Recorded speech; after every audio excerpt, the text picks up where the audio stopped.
One of the things we don't think about as believers in the Abrahamic God is the things we believe about the Abrahamic God today is not what people thousands of years ago would have thought. So, for example, if you think God is omniscient or God is omnipresent or God is omnibenevolent, if you went back in time and if you spoke to somebody like King David, Abraham, Jacob, Esau, and you spoke about how God is omniscient or omnibenevolent, they wouldn't understand a word you said because they didn't speak English.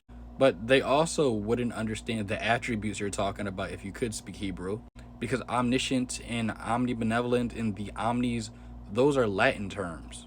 And those concepts of God, the concept of God being all knowing and existing everywhere at the same time, omnipresent, yeah, those concepts didn't exist. And because we read our modern understanding of God back into the Hebrew Bible, we tend to miss a lot of things in the Hebrew Bible where it clearly is letting the reader know that the Abrahamic God at that time was not thought to be omniscient.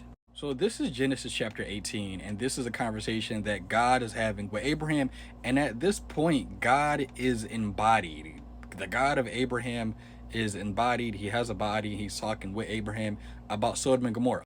And he says, Then the Lord said, the outcry against Sodom and Gomorrah is so great and their sins so grievous that I will go down and see if what they have done is as bad as the outcry that has reached me. If not, I will know. The question is, if God is omniscient and if he's omnipresent, why does he need to go down and see anything to know anything if he already knows? If God is everywhere at the same time, why does he need to go to Sodom and Gomorrah? Why does he need to see the outcry? And why do the outcries reach him? The outcries don't need to reach him if he's already there and if he's already heard it. And then he says, if not, I will know. The NLT is really bad. It says, if not, I want to know. The Berean Standard Bible says, if not, I will find out. If God is omniscient, why does he need to find out?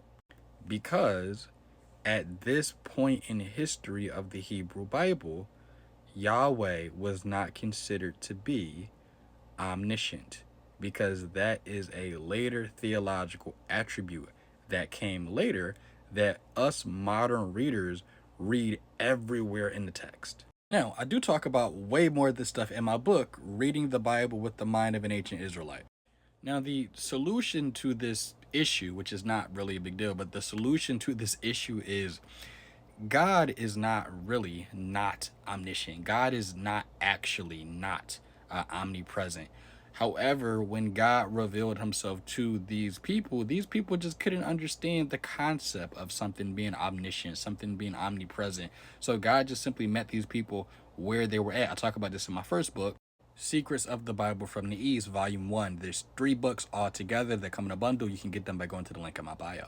As a great scholar once told me, the Bible is not a book about how God sees himself. The Bible is a book about how these ancient people in biblical times, how they perceived God. And God did not correct them. He was completely okay with these people having ancient concepts about God.